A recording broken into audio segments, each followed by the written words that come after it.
She shot herself on our clean soil. Get her out of here before the whole pavilion smells like trauma.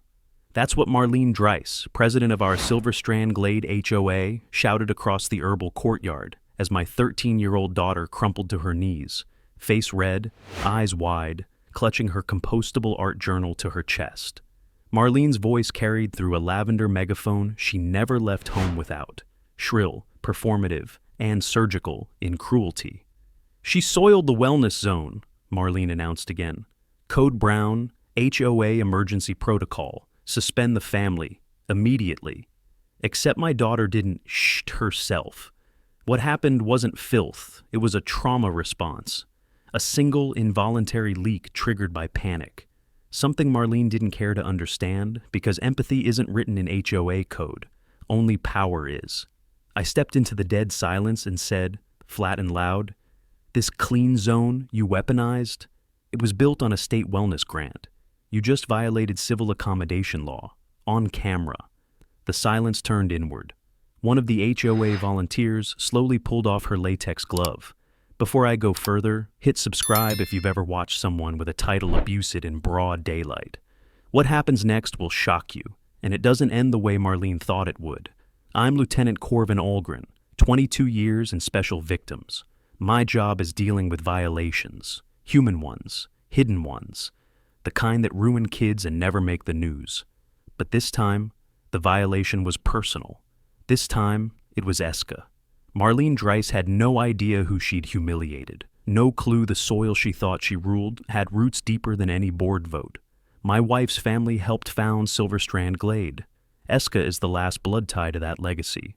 And she had been doing exposure therapy in that very garden, sketching it, breathing through it, healing in it, until Marlene tore it all apart with a whistle and a label. See, Eska's been rebuilding, after the bullying, after her mom's death, after a long stretch where she didn't speak a word to anyone but me. Her therapist, Dr. Darla Kendrick, said it was time for limited exposure, time to take back safe spaces, slowly, carefully. The HOA's clean living workshop seemed harmless enough. Yoga mats on grass, herbal teas, nature coloring books. Eska brought her compostable sketch journal. It was filled with soft outlines of garden arches and beehives. She even wrote herself a promise in the back pages. Today I will stay. I will draw. I will not run. She made it exactly 18 minutes. A balloon popped behind her. She flinched, froze. Then her hands shook, her eyes glassed over, and her body betrayed her before her voice could say stop. That's what trauma does. It doesn't ask for permission. It doesn't schedule shame. But instead of helping, or even waiting, Marlene Dreiss launched a full HOA incident alert, called over her phone tree, and screamed biohazard like my daughter was some infected animal, a child, a 13-year-old who had just braved sunlight again for the first time in months. There was no pause, no empathy, just accusation, disgust, and procedure. But here's the part Marlene forgot. You don't call an emergency on a cop's kid and expect the rules to stay rigged. Not when the father knows where the accountability trails lead. Not when the law she thought shielded her HOA from scrutiny has fine print carved into its grant funding by people like me. Because Silver Strand's Wellness Pavilion was renovated under a state-funded community renewal program, and once you accept public funds, you're subject to public law, and in this case, that law protects children from public degradation. So, while Marlene kept shouting about cleanup crews and communal hygiene penalties, I took Eska by the shoulder, walked her past the compost bins, and into the shade of the solar pergola where no one could see her cry. She whispered, "Did I ruin it?" I looked her in the eyes and said, "No." But she just did. What Marlene didn't know is that I'd already pulled the charter last year, already scanned the HOA's compliance gaps when they took that grant, already knew what cameras were active, and she just gave me everything I needed to bring this entire HOA board to its knees, legally, publicly, and permanently. She broke my daughter in front of a crowd. I'll break her mask in front of the state. Eska hadn't said a word since we got home, not during the drive, not when she passed the hallway where her mother's portrait hung, not even when I laid her compostable sketch journal on her desk, trying to smooth out the warped cover. She just stood in the doorway of her room, still in those grass-stained leggings, still shaking. I watched her from the hall. Her shoulders were hunched like she was trying to fold herself in half and disappear. The journal had a faint imprint from her grip, where her thumb had pressed the spiral binding so tightly it bent. The HOA email landed before we'd even made it through the first glass of water. Subject line: Emergency sanitation. Protocol initiated. Child violation reported. It was sent to every homeowner. A red banner across the top said, Level 2 hazard. There were 2 attached images, one of a blurry figure, Eska, the other of a puddle outlined in chalk. They didn't include her name. They didn't have to. I read it 3 times. The signature at the bottom was bright and proud. Marlene Dreiss, President, Silverstrand Glade. HOA. I printed it, slapped it on the kitchen table. I wanted to scream, break something. Instead, I made tea, just the way my wife used to when Eska had panic days. Chamomile, unfiltered honey, hint of ginger. I knocked softly on her door. She didn't answer. Behind the door, I could hear the faint sound of paper tearing. Not loud, methodical, 1 page at a time. I didn't stop her. I just stood there. When she finally came out, the journal was gone. Ash from burned biodegradable pages clung to her sleeves. Her eyes were hollow and unfocused. I don't want to go outside anymore, she said. Anywhere, not even school. I swallowed back the thing trying to rise in my throat. Instead, I said, You don't have to. Not until we fix this. Her voice cracked. You can't fix it. She's HOA. That's when I knew. Marlene hadn't just humiliated her. She'd built a wall in my daughter's mind, a barrier of fear wrapped in rules and bylaws and fake sanitation codes. I sat down in my office and started digging. Silverstrand Glades HOA had accepted a clean community grant from the county 6 months ago. I'd helped write the original policy back in '09. It was intended to improve shared spaces in low-crime neighborhoods using public tax offsets. But that came with strings: accessibility, compliance, and no discriminatory enforcement of health codes, especially involving minors or residents with mental health accommodations. I downloaded the grant packet. Then I accessed the HOA's own bylaws, which I had stored from last year's renewal audit. The recreation pavilion had been designated a publicly subsidized zone once they took the funds. That meant Eska, as a resident, had the right to be there, accident or not. It also meant the HOA had no legal grounds to label a medical episode as a biohazard. I reviewed the surveillance policy. According to the HOA charter, all events in publicly accessible spaces must be recorded and stored for a minimum of 60 days. Yet, the footage from that day? Gone. I tried the resident access portal. No file available. But I remembered something. HOA meetings were always backed up to the treasurer's server, ever since a dispute 3 years ago, when a property line disagreement turned physical. The board voted to implement redundant recording. That meant Darren Mott, the current HOA secretary, would have access, or at least knowledge, of where the raw files went. I needed him. And I needed proof that Marlene deleted footage to cover up her humiliation stunt. Just after midnight, a second HOA email came in. This time, the subject line was worse. Notice of community standards violation. Algren household. It claimed Eska had breached Eco Purity Clause 3.2a, regarding contamination of soil-enhancing installations. They were issuing a $1,000 fine for cleanup and damage to the garden mulch. They called my daughter's breakdown damage. No mention of trauma, no concern for a child's well-being, just protocol, just money. I didn't reply. I started building the case file. I wasn't coming for an apology. I was coming for the foundation under their feet. The next HOA board meeting was scheduled for 6:30 p.m., held in the old sunroom that doubled as the clubhouse lounge. By 6:10, folding chairs were already filling. Marlene liked her meetings packed, especially after a scandal. Nothing gave her more joy than issuing new penalties in front of murmuring neighbors who wouldn't dare push back.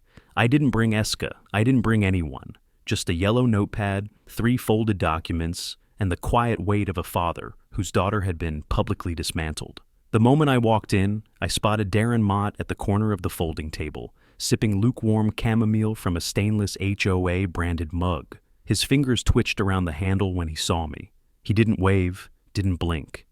Just tightened his jaw and looked away. Good. That meant he was thinking. Darren was the HOA's secretary, though no one ever gave him credit. If Marlene was the gavel, Darren was the silent pen. He logged the minutes, processed the violations, and maintained what little compliance record Silverstrand pretended to have. A former EMT who'd retired after an injury, he kept mostly to himself, except when Marlene barked, and then he nodded like a metronome.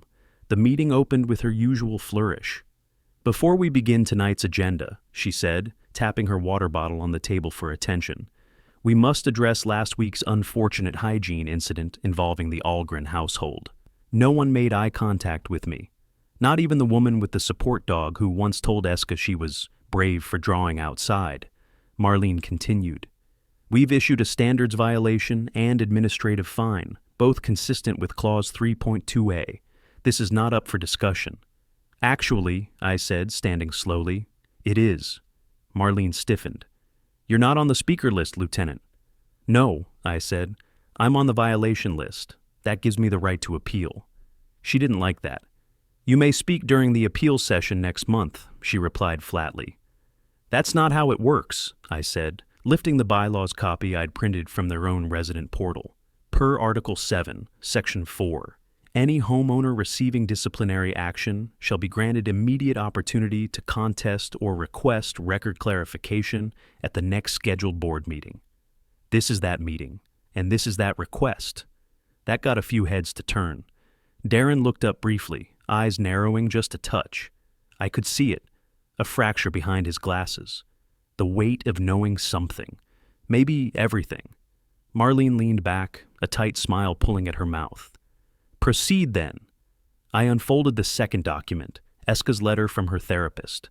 It stated clearly that she was undergoing trauma-linked exposure therapy under medical supervision, and that any public incidents were protected from punitive retaliation under the Mental Health Accommodation Clause of the community's own revised charter. Then I laid out the HOA's Clean Community Grant Agreement from the state, highlighted to show the clause requiring non-discriminatory access to shared wellness zones for all residents, including minors, with emotional or psychological accommodations. Marlene didn't blink, but Darren flinched, barely. Enough. I didn't need him to speak. I just needed the truth to weigh on him. Lastly, I said, "I've reviewed the HOA's event footage retention policy. Recordings from scheduled public events are required to be preserved for no less than 60 days. The incident involving my daughter occurred at a scheduled event, yet the footage is missing." I let the silence stretch. Marlene tapped her pen once, then twice. "It was a recording malfunction," she said smoothly. "The camera battery failed." Liar. Darren's hand shifted slightly on his mug. His thumb traced the ridge of the logo. He looked sick. I met his eyes. "Just long enough?" "Which camera was in use?" I asked casually. "There are 3 models on the pavilion post. One of them auto-uploads to the cloud, battery or no." Marlene's lip twitched. Darren dropped his gaze. She tried to redirect. "We're moving on. The matter stands. The fine remains." She pounded the gavel once, unnecessary since this wasn't court, but for Marlene, sound was power. I gathered my papers and turned to leave, but I caught it, Darren standing a half-second after me, his hand in his pocket, his face pale. He didn't say anything as I passed, but something in his eyes said, "Wait."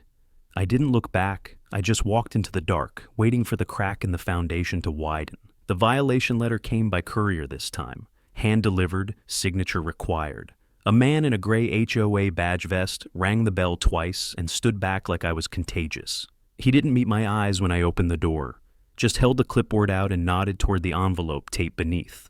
I signed, didn't speak, didn't close the door until he was halfway down the sidewalk. Inside, I slit the envelope open with the dull edge of a steak knife and unfolded the contents. 3 pages, letterhead crisp, margins justified, language sharp enough to cut bone. Notice of escalated infraction, level 3, sanitation violation. They'd raised the stakes. The first letter had been a fine. This one was a suspension. Effective immediately, the Algren household was prohibited from accessing all shared HOA properties, including the Wellness Pavilion, the Rose Trail, the Bee Garden, and both recreational parks, for a period of 90 days, pending formal review. The justification?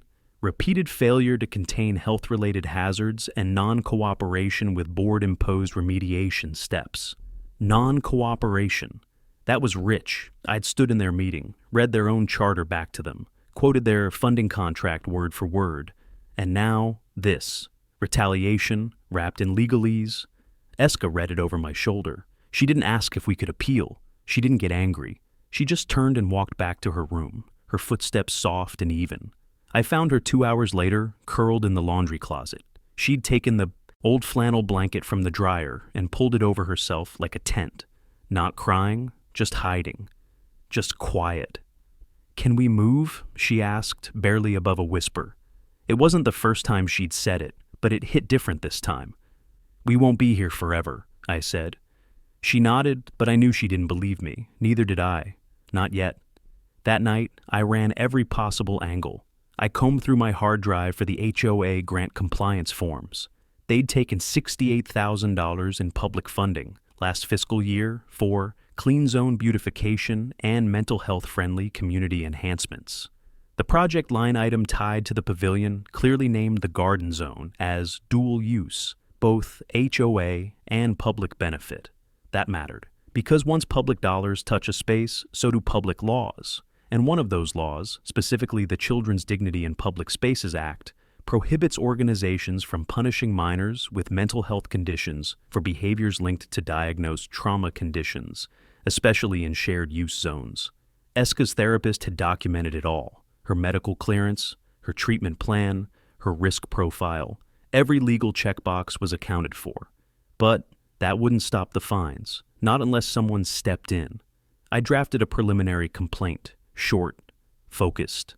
Attached documentation, grant codes, diagnosis letters, copies of the emails, the incident timeline, a screenshot of the missing video file error. I encrypted it and addressed it to the only contact that mattered: Leah Verlaine, Regional Supervisor at the Department of Public Access Compliance. Leah and I had worked 2 parallel investigations 4 years back. She'd cracked down on a private athletic association that tried to bar a neurodivergent teen from team access due to disruption. She didn't lose cases. She didn't ask twice. If anyone could bring heat to an HOA hiding behind paper shields, it was her. I hit send just before midnight. 15 minutes later, I got the red receipt. I stared at it for a long time. In the morning, a new sign had been posted at the pavilion gate, hand-painted, screwed directly into the decorative trellis above the entrance. "This is a sanitized zone. Entry by approved households only. Repeat violators will be reported." Someone had added plastic flowers to the base like it was a gravesite. I stared at it through the windshield of my cruiser before driving to work. The sun caught the screwheads and made them flash.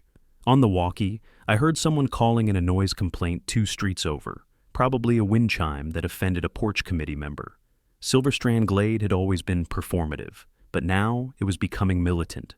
And somewhere behind one of those windows, I knew Darren Mott was sitting on a truth he hadn't spoken yet. He'd flinched during the meeting. He'd followed me with his eyes, but he hadn't acted. Not yet. It came in a plain manila envelope. No return address, no note. Just a small USB drive taped to the inside and a single printed line on plain white paper. "Backup never failed. You were right." I found it in the mailbox, wedged between 2 grocery flyers and a lawn care coupon. It hadn't been mailed, no postmark. Someone had dropped it off by hand. I didn't need a signature to know who sent it. Darren Mott. He'd finally cracked. Back inside, I closed the blinds, locked the door, and set the USB in the middle of my desk like it was evidence in a federal case. I didn't plug it in right away. I just sat there, staring at it, one hand resting on Eska's half-burned sketchbook, the other still curled around my house keys. I'd spent 22 years in law enforcement, most of it in special victims. I'd seen people bury the truth in every way possible: deleted files, falsified forms, quiet threats whispered behind closed doors. But I'd also learned one thing: cowards don't erase things unless there's something worth hiding. When I finally opened the folder on the drive, it wasn't labeled with a date or name, just a single file titled 2025 10-09 clean living full.mp4. I pressed play.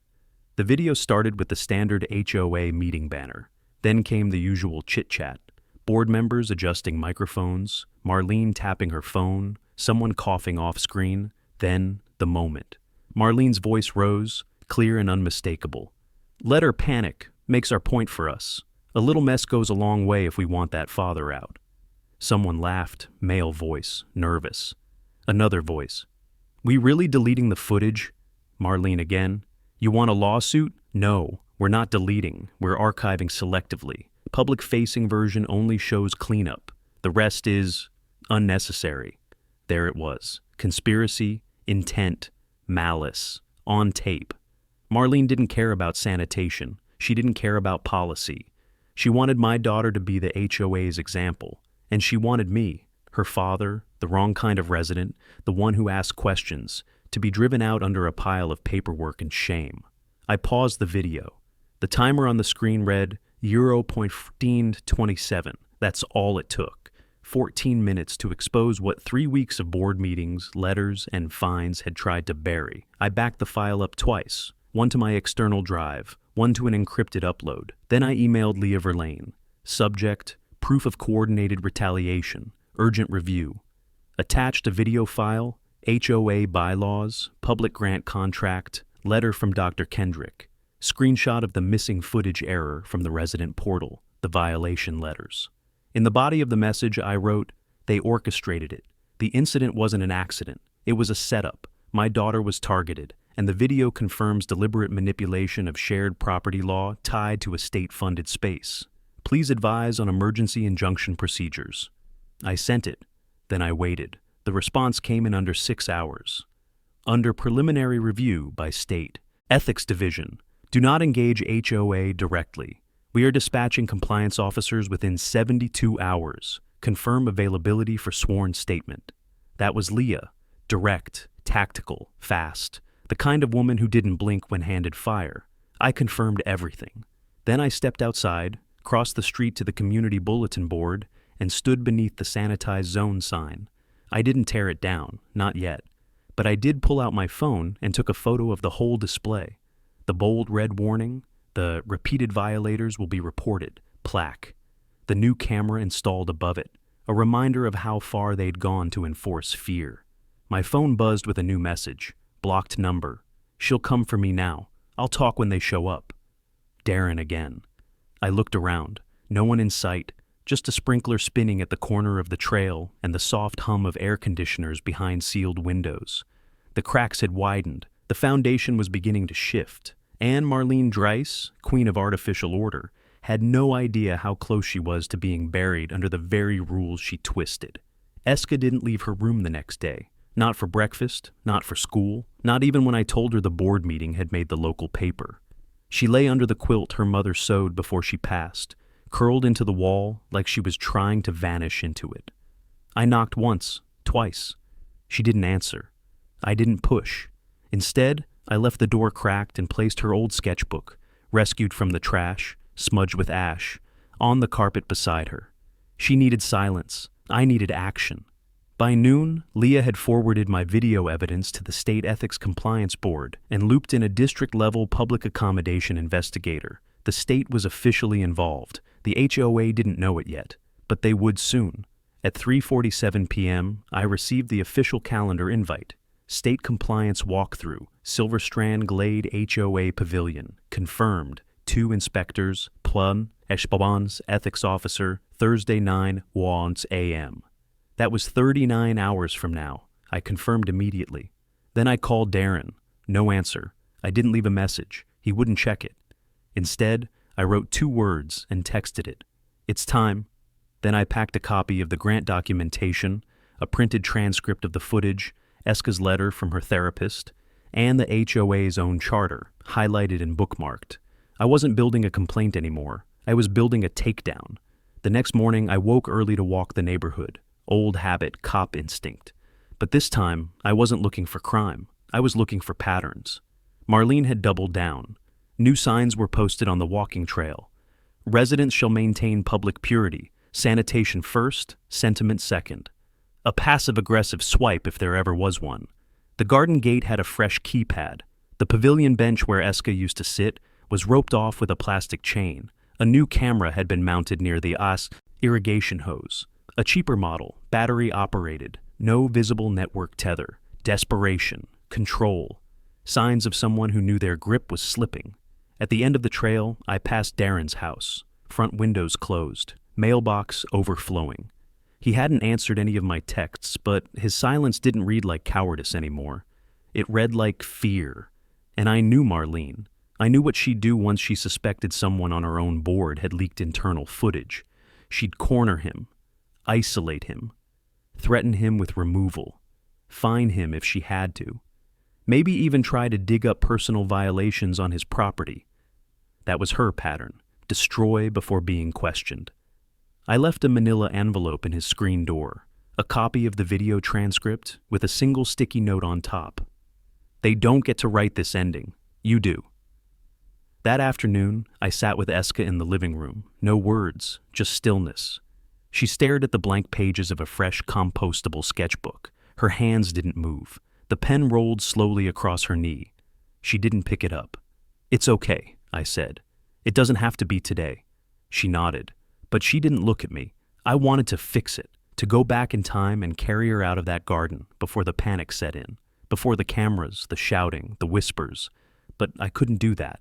All I could do was make sure the world that humiliated her learned what accountability feels like when it knocks in daylight. I sharpened my uniform, printed fresh documents, and organized the evidence binder with numbered tabs. This wasn't for court, not yet. This was for the confrontation, the walkthrough, the first real crack in the illusion of Marlene's untouchable authority. And I'd be there when it happened, no shouting, no threats. Just a man in pressed blues, standing beside a daughter who deserved better than silence. Darren didn't show up for the compliance walkthrough. I wasn't surprised. By the time the two state inspectors and the ethics officer pulled into Silver Strand Glade's lot in a matte gray sedan, the pavilion was already being swept. Literally. Marlene had a team of 3 volunteers, 2 retirees, and a teenager, clearing non-existent leaves from the sidewalk, brushing imaginary dust from the trellis arch, scrubbing the already sterilized bee fountain. Overcorrection. Always a tell. I stood to the side of the garden path in full uniform. I hadn't worn it to make a statement. It just made things cleaner. No confusion about who I was. No ambiguity about how serious this was. When the officers stepped out, I greeted them by name. Leah came last, binder under one arm, sunglasses still on. She didn't look at the workers. She looked at the cameras. 3. New. 1 mounted on the pavilion beam, 1 on the flagpole, 1 awkwardly angled at the bench where Eska used to sit. Leah raised an eyebrow. "These weren't in the file photos." "They weren't here 3 days ago," I said. She nodded once, then turned toward Marlene. "Good morning. I'm Leah Verlaine, Department of Public Access Compliance. This is Officer Clemens, Ethics Division, and this is Inspector Juro with Facilities Enforcement. We're here to conduct a walkthrough of the publicly funded zones under your HOA's oversight." Marlene gave them a smile so tight it might have cracked porcelain. "Of course," she said. Though I must say, we were a bit surprised by the timing. "You received the calendar confirmation," Leah said. Yes, Marlene replied. "Still, it's just that we weren't expecting any issues. We've maintained full compliance since the grant was issued." Clemens stepped forward. "Then, I'm sure you'll be happy to walk us through the event logs from last month." Marlene froze for half a second. "Naturally." She gestured toward the main path, and the tour began. I stayed back, waiting for the cue. Leah had said not to speak unless called. Let them incriminate themselves. Let the process work. The walk took 23 minutes. They measured distances, took notes, asked about camera angles and trash bins and resident access permissions. Marlene answered every question like she was auditioning for HOA sainthood. And then Leah asked, "Were any disciplinary actions issued related to this garden in the last 30 days?" Marlene hesitated. "Yes," she said finally. "One household received a sanitation citation. It was addressed in accordance with our bylaws." "Was the incident recorded?" "The system glitched that day." Leah looked at Clemens. "Not what the records show," he said. "Your system's diagnostic log has no interruption between October 7th and October 11th. I'm afraid I don't handle the tech side. That's all right, Leah cut in. We've already obtained a copy. Marlene's lips parted slightly. From where I stood, I saw her shoulders square. That's when it happened. Panic disguised as posture. Her tell? I'd seen it in interrogations, when the mask slips and the mind races to rewrite the truth faster than the facts catch up. I'd like to speak with your HOA secretary, Leah said. He'd be the custodian of meeting minutes and recording archives, yes? Marlene's pause this time was longer. Darren Mott is currently on leave, she said. Not vacation, leave. She didn't say medical, didn't say scheduled, just enough to suggest a disappearance without admitting one. Leah turned to me. Lieutenant Algren, are you prepared to submit your sworn statement? I stepped forward and handed over the binder, indexed, labeled, timelined. Leah flipped to the tab with a video transcript. Clemens scanned the signature block at the bottom of the therapist's letter. Juro clicked open the grant policy excerpt on his tablet. Behind them, Marlene's expression stayed still, like a dam holding back a river. But her eyes kept flicking to the gate. And I knew what she was thinking. Darren hadn't betrayed her, yet. But his silence spoke louder than anything she could fake, and the moment his voice entered this record, it wouldn't matter how clean she scrubbed the pavement. The truth was already under their shoes. Darren showed up that night, not at my door, not with words. Just a shadow at the edge of my driveway as I took out the trash, arms crossed, hood pulled up, posture rigid. For a moment, I thought it was one of Marlene's people, another volunteer assigned to observe, maybe even intimidate. But the moment he stepped beneath the porch light, I saw the damage in his face, creased jaw, bloodshot eyes, something trembling beneath the surface. I have 6 violations on my record now, he said. His voice was quiet, brittle. Marlene fined me for not submitting the new sanitation zone map, then for failure to maintain electronic storage compliance, then for misuse of board resources. It stacked. One more, and she'll have cause to remove me permanently. I didn't say anything. He reached into his coat pocket and pulled out a folded paper. This is the original record of the board meeting, the full minutes. I deleted the public version Marlene submitted. She replaced it with a sanitized one. This one's time-stamped, signed. I took it without unfolding it. He wasn't done. I also printed the recording log from the pavilion's cloud cam. It shows no interruption on the day of Eska's incident. Marlene lied about the battery failure. She knew the footage existed. She told me to pull it off the board record and keep it internal only. I have that instruction in an email. It's buried, but I know where. I nodded slowly. You ready to hand it in? Darren looked down at his shoes. She'll try to ruin me, he said. You know that. She already is, I said. His shoulders dropped, like something uncoiled inside him. I tried to justify it at first, he muttered. Said it wasn't my place, that the board would fix it, that it was just one mistake, but the way she treated your daughter, it broke something. He glanced at my front window. Is she okay? No, I said. Silence again. I'll give my statement tomorrow, he said. You still have Leah's contact? I handed him the card. He tucked it into the inside pocket of his coat like it weighed 10 pounds. Then he turned and walked into the dark. I stood there for a long while after. Not because I doubted him, but because I knew what was coming next. Marlene would realize what he'd done, and she wouldn't go down quietly.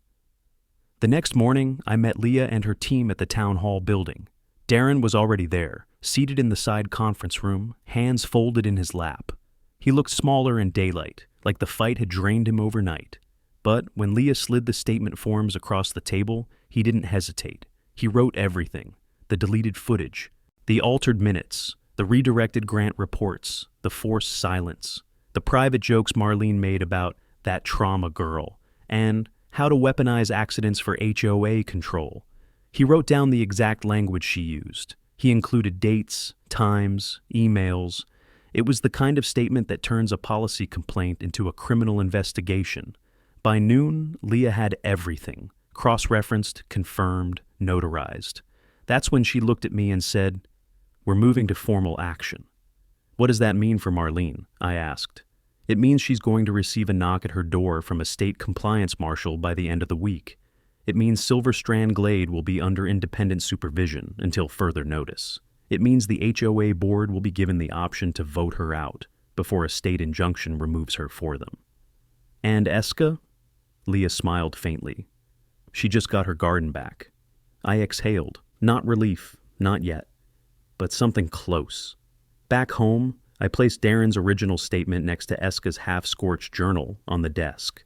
2 artifacts of pain. 1 nearly destroyed. 1 finally released. Eska hadn't spoken much that day, but when I passed her the fresh sketchbook, she took it. She didn't draw, but she opened the cover and wrote 3 words in the corner. Not my shame. By Thursday morning, the air in Silverstrand Glade felt brittle, not quiet, something sharper. Like everyone knew a storm was coming, but didn't want to admit they felt the pressure shift. I stepped outside to find my front hedge clipped down to the roots. No note, no citation, just butchered, petty, predictable. A final tantrum before collapse. I didn't touch it, just took a photo and logged the time. Marlene was unraveling, and I wasn't about to give her the satisfaction of reacting. Every unnecessary action she took now was just more fuel for the record. At 9:03 a.m., Leah confirmed the compliance marshal had arrived. A formal injunction was being served to the HOA board office. Darren texted me 1 word. Delivered. That was the moment everything changed. I drove to the clubhouse, not in uniform this time, but in plain clothes. I didn't need authority. I had leverage. By the time I arrived, the front windows were shuttered. The community bulletin board had been stripped bare. No flyers, no warnings, no red-letter violator alerts. Just a blank corkboard full of rusted pins. Inside, Marlene stood behind the main desk like she was made of stone. No clipboard today, no megaphone. But her eyes burned. "You're proud of yourself," she said. I said nothing. "They'll find nothing. We've been within code the entire time." "Then you shouldn't mind the audit," I replied. Her nostrils flared. "Darren will regret this. So will you. You think public servants can't be removed? You think your badge protects you here?" I stepped closer, resting my hand on the counter.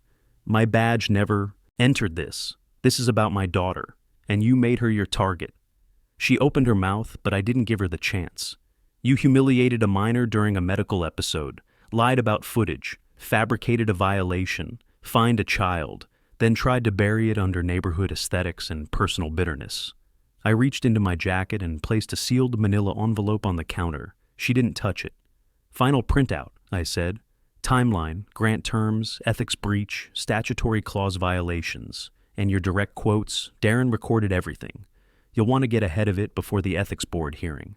Her jaw twitched. For once, she didn't have a comeback, just the silence of someone cornered by her own reflection. I turned and walked out. Behind me, the door didn't close gently. It slammed. By late afternoon, news spread. A temporary state freeze had been issued over all HOA discretionary authority. Marlene was barred from issuing citations, conducting votes, or initiating contact with any resident regarding board matters. The state would oversee all community operations until a formal review panel could be installed. An emergency meeting was called for Sunday. Residents would be allowed to vote on permanent leadership restructuring. That evening, I found Eska in the kitchen, drawing. She didn't hide the page this time. It was the pavilion, the old one, before the cameras, before the chains. She'd drawn bees, sketchbooks, compost bins, and a sun-dappled bench with soft green outlines. There was a girl on the bench, small, legs curled up, head tilted toward a cluster of daisies blooming beside her. "She looks safe," I said. Eska shrugged, but her mouth twitched at the corners. "She's not hiding anymore." I placed my hand gently on the table, beside her drawing. "She'll never have to again." Eska looked up. "Did she lose?" she asked. It was the first time she'd spoken of Marlene directly. I didn't smile. I didn't gloat. I just answered her the only way I knew how. "She exposed herself. I just made sure someone was watching." Eska nodded once, then turned back to her drawing. And this time, when the pen moved, her hand didn't shake. Sunday's emergency vote felt less like a meeting and more like a reckoning. Residents shuffled into the HOA's clubhouse with the cautious energy of people who had looked the other way too long.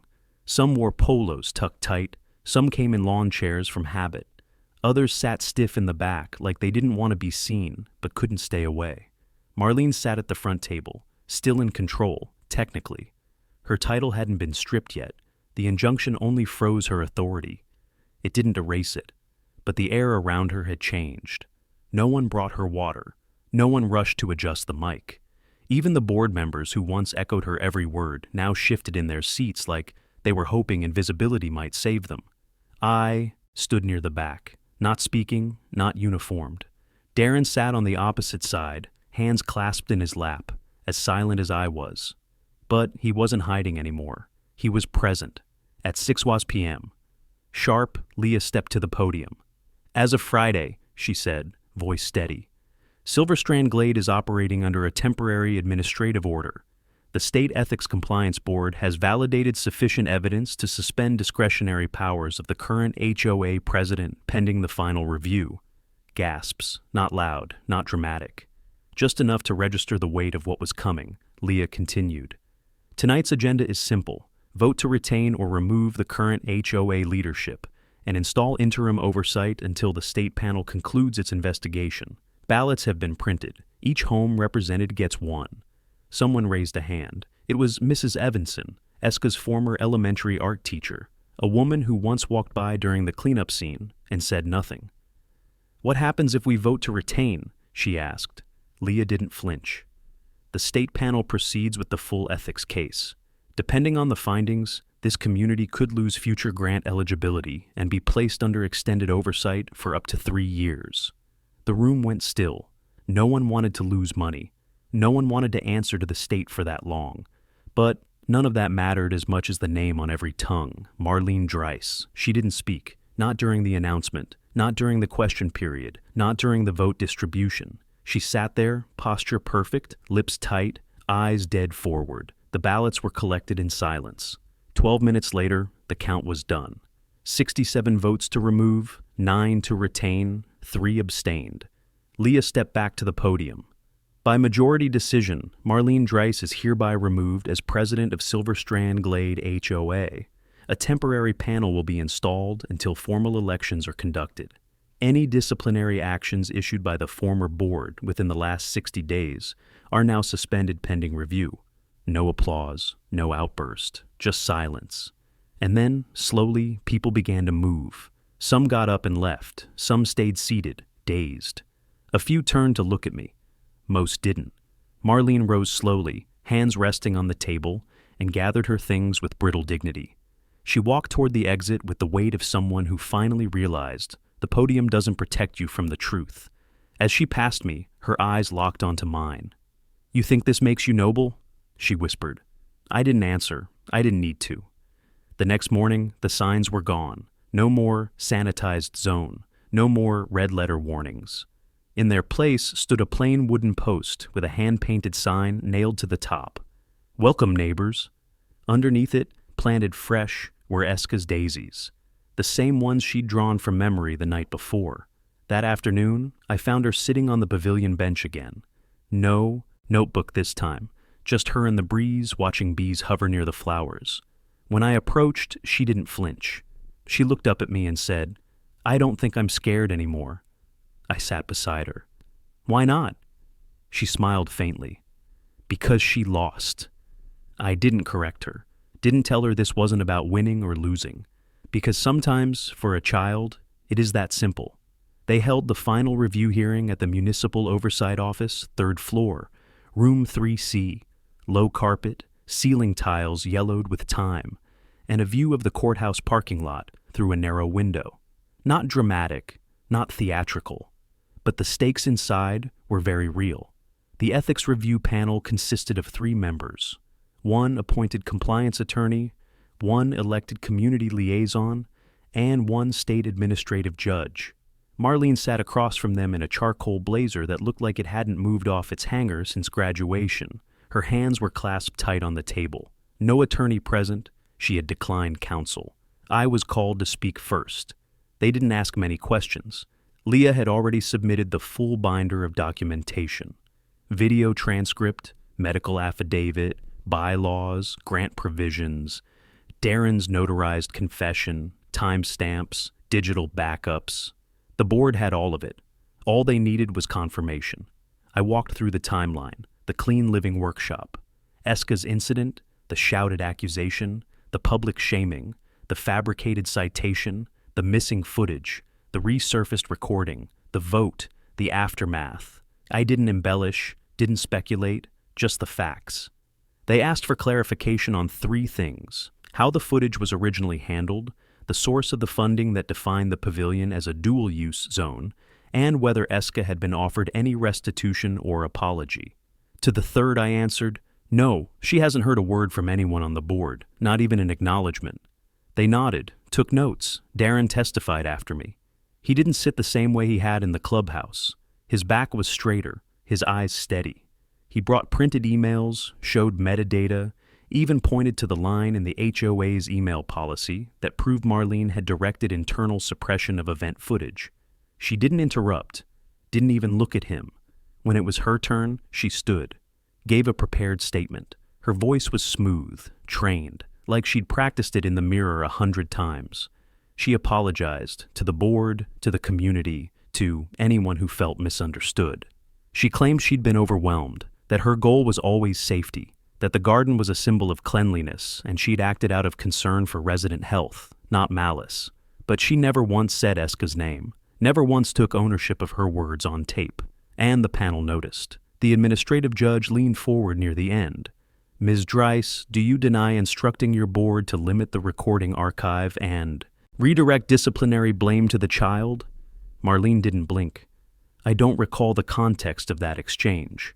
Leah stood up, walked across the room, and pressed play on a speaker. Let her panic. Makes our point for us. A little mess goes a long way if we want that father out.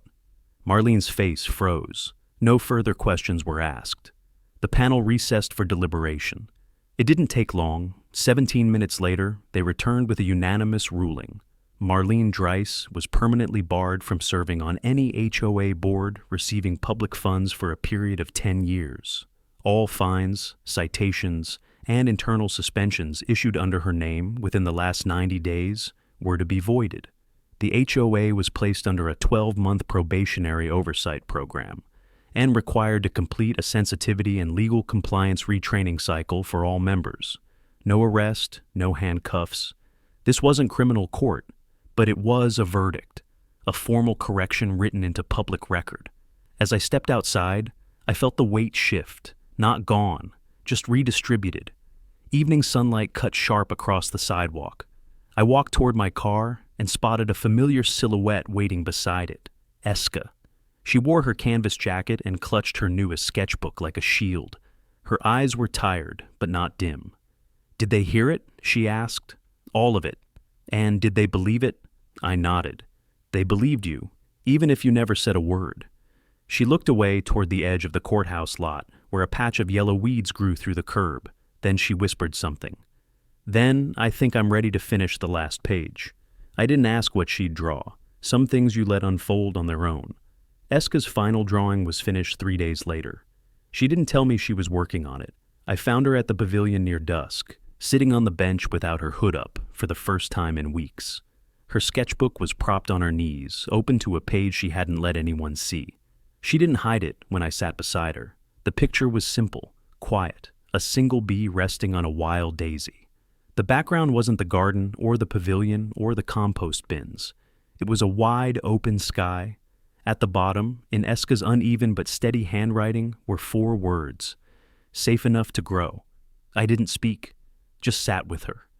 The air smelled like mint and soil. The new panel had already ordered the garden restructured with community input. A committee of parents had proposed renaming the space. Not after a flower, not after a donor. They named it after Esca. Esca's garden, for healing, for resilience, for return. The sign went up the following weekend, made from recycled wood, etched by a local craftsman. At the base, they mounted a bronze plaque engraved with the same words Esca had written. Safe enough to grow. Darren came to the dedication. He stood at the edge of the crowd, quiet, still unsure of his place. When he saw us, he gave a small nod and turned back toward the daisies. He'd done what most wouldn't, not perfectly, not cleanly. But when it counted, he spoke, and the weight that lifted from this community because of that, you could feel it in the silence. Silver Strand Glade didn't change overnight. The rules still existed, the charter still mattered, but the fear was gone. So was the surveillance. the whistle posts, the red letter warnings, all replaced with raised beds, benches shaded by trellises, and a new garden journal open to anyone who wanted to write. Eska made the first entry. I'm still afraid sometimes, but that's not a violation. That's being human. And somehow, those words did more than any law ever could. Later that week, I received a final notice from the Department of Public Access Compliance. The Ethics Review Board had closed the case. Silverstrand Glade was now in good standing under probationary watch. The report would be made public, cataloged as precedent for future grant enforcement. Marlene Dreiss had vacated her house 2 days prior, left behind trimmed hedges and a silent porch. No one cheered when she left. Some things just end, quietly, and you let them. I closed the file folder for the last time and slid it into my desk drawer, right beside Eska's salvage sketchbook, the one we'd almost lost in the fire of shame, the one she thought was ruined. It was still smudged, a few pages missing, but it held the journey, and that's enough. For the first time in months, I felt the quiet settle inside me, not as a threat, but as peace. If you've ever had to fight for someone who couldn't fight back, if you've ever watched a system twist rules into weapons, if you've been silent, complicit, or afraid, and found the strength to stand anyway, then you already know. This wasn't just about a daughter. This was about dignity, about what happens when we stop looking away, and about what grows back when control finally breaks. Subscribe if you believe HOA power should never outweigh human decency, and share this story with someone who needs to be reminded that silence doesn't win.